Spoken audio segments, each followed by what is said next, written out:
El magistrado sustanciador de la emocionante sentencia que leímos se llama José Fernando Reyes Cuartas.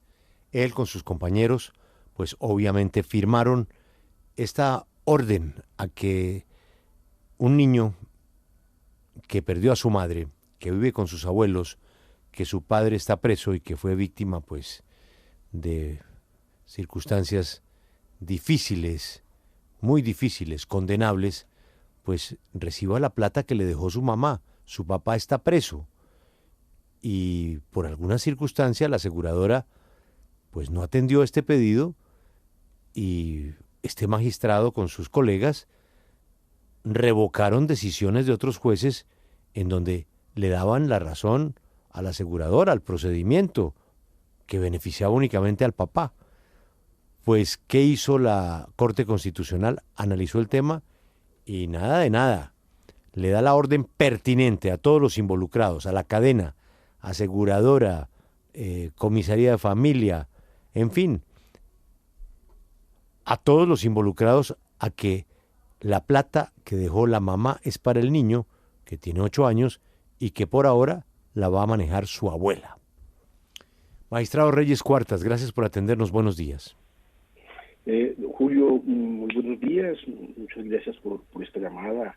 Buenos días también a sus oyentes, que son tantos, y también a la mesa de trabajo que nos orienta y que nos divierte y que nos informa todas las mañanas a los colombianos. Muchas gracias por esta llamada también, que me hace fundamentalmente muy feliz, y me hace feliz porque ustedes le han dado eco a una decisión de la Corte como muchas, pero esta en especial, porque se ocupa de un drama, del drama de un niño, como tantos niños en Colombia, que tienen y que arrastran una vida llena de azares y de problemas de todo tipo que no deben repetir, son trágicas.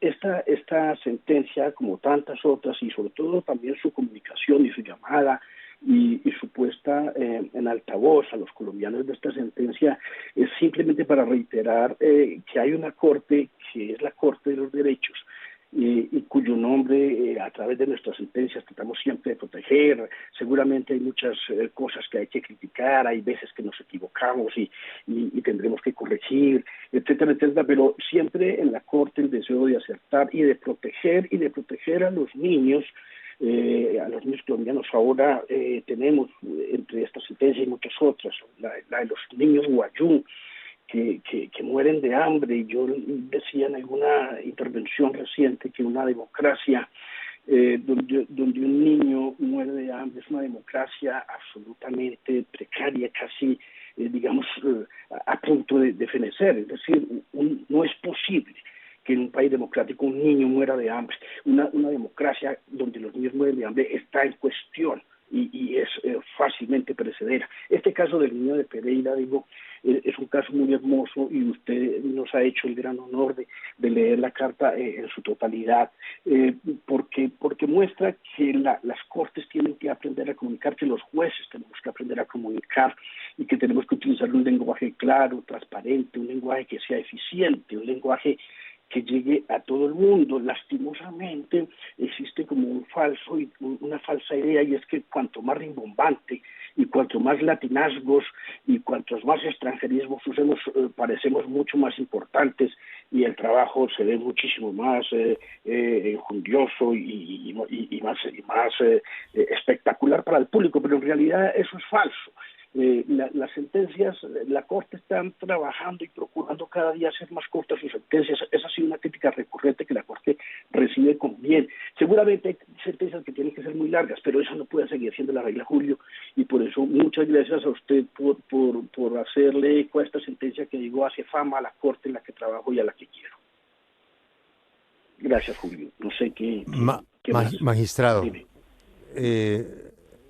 vuelvo al latín que usted está criticando, pero ahí está la expresión de que la ley es dura, pero es la ley. Y la justicia, pues, la justicia es dura, pero es la justicia, porque se basa en esa ley, por más dura que sea. Y aquí, pues, hay una novedad. Son los términos en que se aplica un concepto de la ley en favor de un menor, por lo que usted nos ha explicado. pero yo quiero tratar de descubrir qué hay detrás de las personas que escribieron el texto. Por ejemplo, pienso en usted. ¿Usted tiene niños? ¿Tiene sobrinos? Eh, eh, ¿Cómo es su Sí, familia? Julio. Pues sí, Julio, yo tengo dos hijos, ya están adultos, pero tengo muchos sobrinos y tengo sobrinos desde desde 2 años, 3 años algunos, y ha sido muy lindo porque, pues como en todas las familias hay un chat de WhatsApp, usted no se imagina todo lo que me escribieron mis sobrinos la semana pasada cuando vieron esto que se hizo viral, la cantidad de cosas hermosas y bonitas que me dijeron, pues que aquí me escarneció un poco decirlas, pero es verdad que también el tener hijos, hombre, hay unas decisiones que ahora los jóvenes, los chicos toman y que son totalmente respetables. No tener hijos, tener perros y tener viajes es la moda, pero yo siempre digo que si a mí me pidieran una vida con hijos o sin hijos, yo siempre exigiría, yo siempre preferiría una vida con hijos. Me han marcado un punto de vista en el horizonte, me han puesto una meta y me han puesto un reto que es ser el responsable de su felicidad. Y por eso detrás de cada cosa que uno escribe, que así de esta carta, está mi proyecto de felicidad, que son mis hijos. Así que tiene usted razón, Julio, me gusta mucho su pregunta porque oculta el ser humano que hay detrás de cada texto frío, que es una sentencia. Gracias, Julio, por esa pregunta. Pero es que es muy emocionante y ahí es donde aterrizamos. Usted se sienta con algunos magistrados auxiliares, con los magistrados titulares y les propone y discuten y dicen, sí, sí, esto es el colmo. ¿Cómo así que la aseguradora no le paga a la abuela del niño, sino le sigue pagando al papá que está en la cárcel, entre otras por lo que pasó con el niño? Y bueno, pues ustedes dicen se revoca todo lo que ya se hizo en otros juzgados y la plata va para donde la abuela, pero vuelvo a lo emocionante, el texto. Es decir, si le entiendo bien, como un acto excepcional en la corte, le salió al magistrado sustanciador que es usted el sentimiento de ser padre y de conmoverse profundamente por la situación de ese niño y me imagino también a sus colegas quienes firman la sentencia. Mejor dicho, magistrado Reyes, si usted no tuviera hijos, ¿esto no habría pasado? No, seguramente que sí habría pasado, Julio. Y quiero decirle dos cosas. Mire, las sentencias de la Corte son trabajo de un equipo. Tenemos unos equipos con los que elaboramos y con los que pensamos, hacemos el trámite y finalmente hay 3 magistrados que se encargan de la revisión final y del ajuste y de las propuestas y de decir estoy de acuerdo, no estoy de acuerdo, o había que hacer aquello o esto. Pero quiero decirle otra cosa. Con ponencia también a mi cargo, hay una sentencia pasada del 2019, es la sentencia, para los que nos siguen, la sentencia T-607 de 2019, que ya se había ocupado de redactar una carta para una niña que tenía en condición de sordera, era una niña con discapacidad con dificultades pues, de comunicación, y en la cual existía un gran problema sobre su custodia, se la disputaban un cuidador, pero al parecer sus padres la tenían absolutamente abandonada, entonces había un problema con el bienestar familiar, etcétera, y era, digamos, lo voy a decir con una palabra fea, pero que todos entendemos, un peloteo, y al final la niña no sabía dónde tenía que quedarse, quién era su familia, etcétera, etcétera. La Corte pues, resolvió lo que tenía que resolver con ponencia a mi cargo, digo, y finalmente redactamos una carta casi en los mismos términos que esta, pero quiero decirle más. Hay una decisión de un amparo también que es como una tutela en México, se llama la revisión 1368 de 2015 de la Suprema Corte de Justicia de la Nación de México, donde se empieza a utilizar un lenguaje como este, un lenguaje que sea absolutamente empático y que llegue y que comunique y que transmita. Entonces, nosotros a partir de esa sentencia en el 2019 construimos algo parecido y lo hemos venido haciendo con esto. Y le digo más también, Julio, estas cosas deberían hacerse comunes, sobre todo, por ejemplo, en la justicia laboral, donde el diálogo con personas que tienen, digamos, un menor nivel educativo, a veces la comunicación sobre si tiene derecho a la pensión o no la tiene, tendría que ser muchísimo más empática. Lo digo también en temas policivos, es decir, una persona que corre el lindero o el que hace demasiado ruido y que a veces lo hace porque puede que tenga dificultades de acceso a las normas para ver qué es lo que la norma le quiere comunicar. Entonces, tiene que hacerse popular. Hay un movimiento mundial que se llama lenguaje claro o Movimiento por el Lenguaje Claro, más o menos traduce en inglés. Y quiero decir otra cosa, hay un proyecto de ley, el proyecto de ley 089 de 2022, que presentó la congresista Angélica Lozano con otras personas, en la cual se obliga por ley a que exista una forma de comunicación absolutamente empática, transparente y tranquila, que toda sentencia, y sobre todo las sentencias que tienen que ver con menores, con personas en discapacidad, con migrantes, con personas en condición de migración, etcétera, con todos ellos tiene que haber una síntesis de este tipo que le comunique de manera clara, resumida y absolutamente transparente, en lenguaje diáfano, el contenido de la sentencia. O sea, digamos, esto es algo que va para largo. Sí, magistrado. De hecho, una pregunta curiosa. ¿Ustedes de pronto recibieron alguna retroalimentación del niño o de su abuela acerca de esta sentencia con el lenguaje inclusivo? No lo hemos hecho, pero qué buena inquietud la tuya, porque yo creo que esto tiene que extravasar el confín de esta sentencia para procurar mirar el impacto de la misma y hacer de ello una política en la Corte. Ahora hemos hecho una regulación, por ejemplo, sobre la anonimización de sentencias, que se dispuso por una decisión de la Sala Plena, entre muchas otras decisiones que, digamos, la Corte de este tipo administrativo está tomando, porque creo que son importantes, y hacer ese seguimiento yo creo que nos retroalimenta y nos mide el impacto. Sobre todo, yo le digo, a partir de lo que he visto en Twitter, yo creo que no puede haber vuelta atrás en esta forma de comunicar muchas decisiones, porque definitivamente la gente está pues un poco aburrida de tanta extensión y de tanto lenguaje confuso que al final pues seguramente no colabora muchísimo con lo que la gente quisiera de su justicia, de la justicia y sobre todo de su Corte Constitucional. En eso le querría insistir, magistrado. O sea, podemos esperar que a partir de lo que se ha generado con esta sentencia, que es una belleza, indiscutiblemente, por lo que de fondo y forma, que es lo importante, y entendiendo que pues el lenguaje jurídico tiene que guardar unas normas, pero se puede hacer que este tipo de lenguaje, no solo para niños, sino para todos nosotros, sea más la regla que la excepción, que haya una manera más fácil de entender los contenidos. Yo creo que eso es posible. Usted lo ha dicho, Félix, y eso es muy evidente. El lenguaje jurídico es un lenguaje abstruso, es un lenguaje a veces confuso, un lenguaje endemoniado inclusive, que parece de una secta e inaccesible a la mayoría de la gente, y eso digo, a veces se hace deliberadamente. Puede que hay temas en los que definitivamente ciertas palabras que son técnicas no puedan dejar de usarse, pero al final yo creo que todo puede comunicarse en lenguaje sencillo, en lenguaje claro. Es decir, yo creo que el tema de la síntesis, eso que está proponiendo el proyecto de ley 089, pues que no voy a hablar de él porque pues obviamente no puedo, pero creo que esa es una ruta posible de lo que tú dices. Es decir, que al final las sentencias siempre deberían procurar hacer una síntesis muy clara para el lector común o para el público en general, para que pudiera tener acceso a los mensajes, es decir, a que la comunicación sea clara.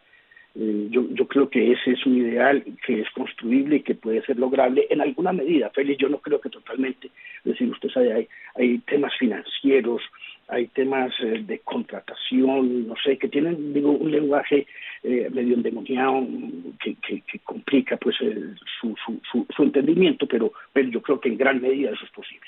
La mayor parte de los conflictos de la vida de los seres humanos no requieren un lenguaje tan complejo, tan difuso. Volviendo al caso que nos ocupa del niño, ¿por qué si el padre está detenido, acusado de delitos graves, conservaba la patria potestad antes de que usted ordenara las cosas en la sentencia que estamos comentando? Doctor Casas, pues justamente esa es una de las órdenes que se da, si usted lee la resolutiva, porque se dice que esa situación no puede continuar. Es decir, la madre murió en un accidente, dejó su pensión, y esa pensión que la administraba por venir, que delegó para el pago a la aseguradora, a Seguros Alfa S.A., se reparten un 50% para el hijo y para el padre, pero al final, pues como el padre tiene la potestad parental, pues a él se le consigna todo el dinero. Esto requiere un proceso largo de privación de la potestad, usted sabe, de la potestad parental, para que sea otra persona la que la administre, un guardador distinto, es decir, su abuela, por ejemplo, en este caso, pero eso apenas está en trámite. Tenemos el dato de que el Consejo de la Judicatura, le preguntamos cuánto demora un proceso de jurisdicción civil, jurisdicción de familia como este, del tratamiento de la patria potestad o de la suspensión de la potestad parental, etcétera, y nos dijo que más o menos duraba 777 días en primera instancia, y de los cuales son 64 en fase de admisión, 554 en fase de sustanciación y 159 en fase de decisión. Fuera de eso, 298 días en segunda instancia. O sea, estamos hablando de un poco más de 1000 días para resolver este problema. Luego, pues obviamente, que era lo que pedían los jueces de lo que decían, lo que decidieron los jueces de primera instancia, es decir, de primera y segunda instancia, es decir, que se acudiera a los medios ordinarios, como era de pasar por un proceso civil para privar de la patria potestad a ese padre que está acusado de un delito, que ya no está acusado, está condenado en primera instancia por un delito sexual contra su propio hijo, ¿sí? Y sin embargo seguía recibiendo la mitad de la pensión. La pensión asciende como a 1.800.000 pesos, si mal no recuerdo, y de los cuales la comisaría de familia le había ordenado que entregara como cuota alimentaria 300.000, pero obviamente 300.000 de sus 900.000, más los 900.000 del hijo, ¿sí? Por eso es que ordenamos también que lo investigaran por inexistencia alimentaria, porque no estaba cumpliendo con su cuota alimentaria. Entonces, eso fue lo que sucedió, doctor Casas. Magistrado, usted lo ha dicho en bastantes ocasiones, y es que el derecho es excluyente no solo para los niños, sino también para los adultos, para los periodistas incluso, que cubren esta fuente, y es difícil entender estas providencias. Usted nos habló de un proyecto de ley para facilitar esta comunicación, pero ¿cómo desaprender eso que nos han enseñado en las facultades de Derecho e implementarlo en quienes serán en un futuro los jueces y los magistrados de esas altas cortes? Pues qué bonita pregunta, porque creo que nos dice algo. Y es que en la vida hay que desaprender muchas cosas. A veces pensamos, yo cuando empecé de juez municipal por el año 89, escribía, recuerdo una sentencia de un caso de injuria. Me gasté como 70 páginas y cité todos los autores que tenía en la biblioteca. Cuando terminé de magistrado en el Tribunal de Manizales en el año 2017 para venirme a la Corte Constitucional, escribía sentencias de 15 páginas en temas de homicidio. Es decir, yo tenía claro que no necesitaba más de 15 páginas para decir lo que tenía que decir. Es decir, el tiempo le enseña a usted que hay que escribir corto, que hay que escribir claro, y que no hay que citar tanta gente si las razones son muy buenas para mostrar lo contundente de nuestros argumentos. Entonces yo creo que es un proceso de desaprendizaje, y yo creo que la Corte también, usted ha visto en el último tiempo, se ha preocupado mucho. De hecho nuestro jefe de prensa es un abogado, pero además comunicador, porque nos tiene que ayudar a entender y a desaprender, y en el sentido de que lo más confuso, lo más abstruso no es lo mejor, y que el lenguaje claro, transparente y las decisiones cortas tienen que imponerse, y sobre todo porque el tiempo con el que va contando la gente en esta vida rápida va siendo menos, y yo por lo menos lo digo, yo ya cojo libros y si tienen más de 300 páginas casi que ni me los leo, porque digo no tengo tiempo para terminarlo. Entonces creo que es un poco la vida la que nos ha ido enseñando que la cortedad, la brevedad y la transparencia en el lenguaje tienen que imponerse. Magistrado Reyes, gracias por su tiempo, la motivación de toda esta maravillosa experiencia. Ha sido usted muy amable y creo que nos queda una enseñanza para muchos niños que pueden estar pasando lo mismo, y que a partir de este momento, por la manera poética, diría yo, linda, humana, en que usted redactó esa sentencia, se va a entender mucho más el sentido de la misma. Lo felicito, magistrado, y muchas gracias. Gracias a usted, Julio, y las felicitaciones son para mi equipo con el que trabajo todos los días y que ayuda también en la construcción de todo esto. Muchas gracias.